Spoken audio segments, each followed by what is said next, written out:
Que vous inspirent tous ces propos, Jean-Philippe Marie? Moi, personnellement, je suis contre aussi. J'ai voté contre parce que je trouve qu'on a trop de risques aujourd'hui. Le rapport Bluman nous le signifie plusieurs fois, où c'est bien marqué, risque. Et quand on marque un risque, quelqu'un qui vous le propose, c'est qu'il y a un vrai risque. Après, Guillaume l'a dit si bien, on le prend ou on ne le prend pas. Moi, j'ai une voix au comité. Ce sera une petite voix que je porterai à la 2e région d'élevage de France et je la porterai en négatif.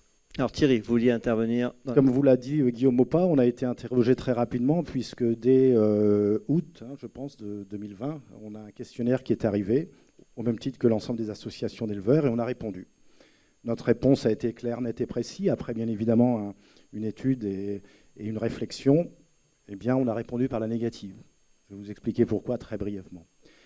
Premièrement, parce que la législation, dans le cas de sperme réfrigéré et congelé, parce que j'insiste là-dessus, et là, on vous l'a rappelé, le règlement zootechnique européen précise bien qu'il ne peut pas y avoir de différenciation dans le cadre d'un programme de sélection auquel est inscrit un éleveur. En l'occurrence, on est tous inscrits via la SECF sur le même programme de sélection et qu'il est inconcevable qu'au sein des 31 pays membres, on ne puisse pas avoir la même facilité d'obtention de la semence, et ça passe effectivement par le congelé.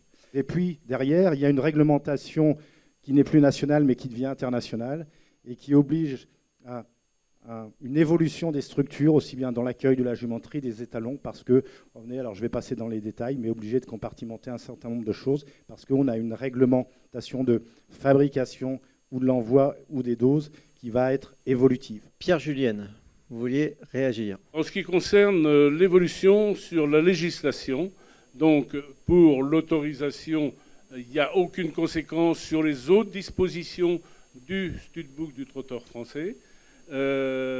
Objectivement, s'il y avait un risque, ce serait, si on ne change rien, de se faire attaquer pour protectionnisme exagéré.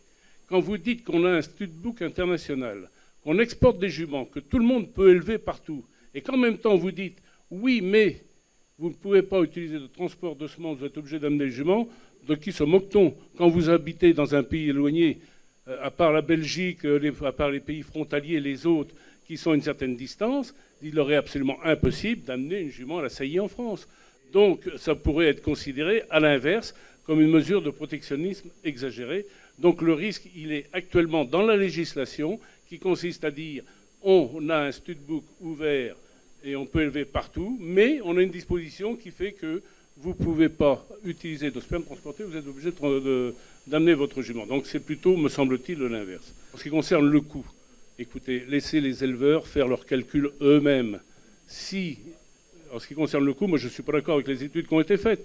Le coût du transport, surtout aujourd'hui avec l'augmentation de l'énergie, le coût de la pension dans les haras représente une somme importante. Je ne nie pas qu'il y a un peu plus de coûts, mais ce n'est pas énorme en ce qui concerne le suivi des juments. Le coût de transport d'une paillette, d'un conteneur par rapport au coût de transport d'une jument, c'est sans aucune mesure. Enfin, il y a une économie. Et de toute façon, c'est même pas la peine de continuer, à mon avis, le discours là-dessus. Chacun, le transport n'est pas une obligation. Celui qui n'a pas envie, parce qu'il trouve que ce n'est pas intéressant sur le coût, sur d'autres, ce n'est pas une obligation. L'étalonnier n'est pas obligé de congeler la semence de ses étalons.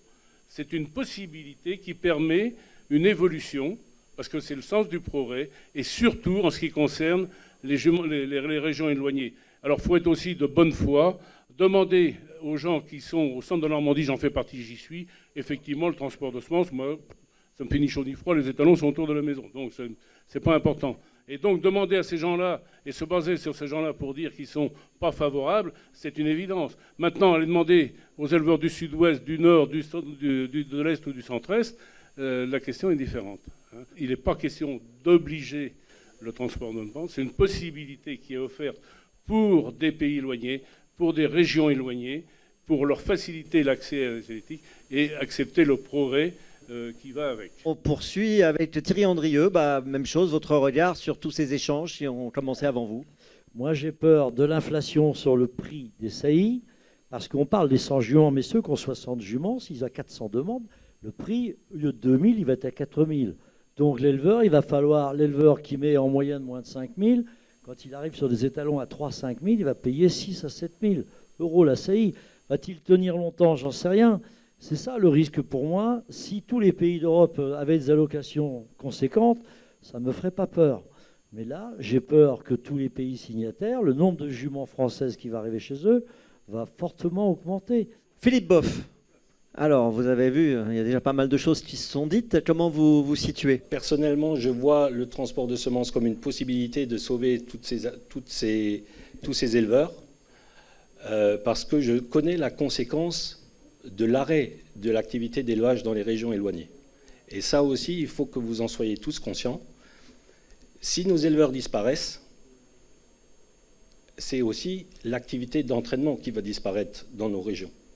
Et si l'activité d'entraînement disparaît dans nos régions, les courses dans nos régions vont pour le moins avoir un grand point d'interrogation, parce que pourquoi envoyer des chevaux entraîner à Grosbois ou dans le nord de la France ou en Normandie, aller courir à Strasbourg ou à Nancy, faire 1000 km dans un sens et 1000 km dans l'autre, alors qu'ils peuvent très bien courir les mêmes courses aux mêmes conditions à Reims, à Amiens ou au Croisé-la-Roche.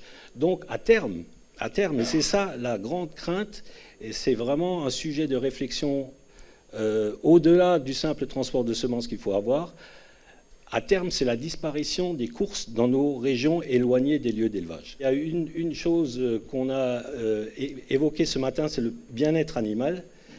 Et transporter une jument suitée avec un poulain de 8 jours,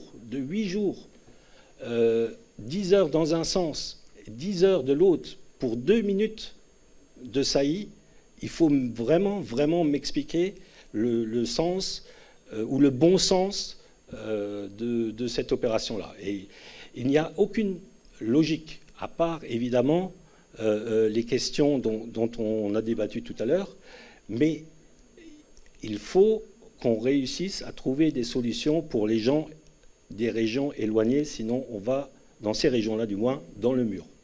Hugues Lévesque, vous voulez rebondir également? Au niveau économique, aller dire qu'on va mettre en péril toute l'économie de la Normandie et de la Mayenne parce qu'on va transporter la semence, ça me paraît un peu excessif. Hein. Donc je suis assez étonné quand même que dans ce débat, la passion l'emporte, tel que disait M. Julien tout à l'heure, sur tout le reste. On a fait des études qui paraissent fondées, qui ont été fouillées, où il apparaît que les risques sont plus que limités. On ne peut même pas parler de limiter. La filière des courses n'est pas conditionnée à l'organisation et au fonctionnement du studbook du trotteur français. Donc à partir de là, les passions s'exacerbent et chacun défend son bout de gras.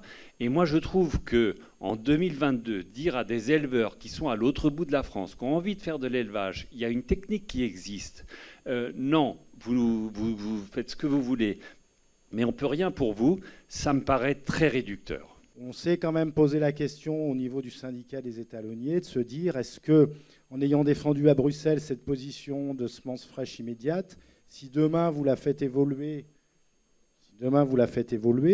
quel regard portera la Commission européenne au regard de son nouveau règlement, dans la mesure où sur les autres pays européens, on travaillait avec l'utilisation de semences réfrigérées et congelées.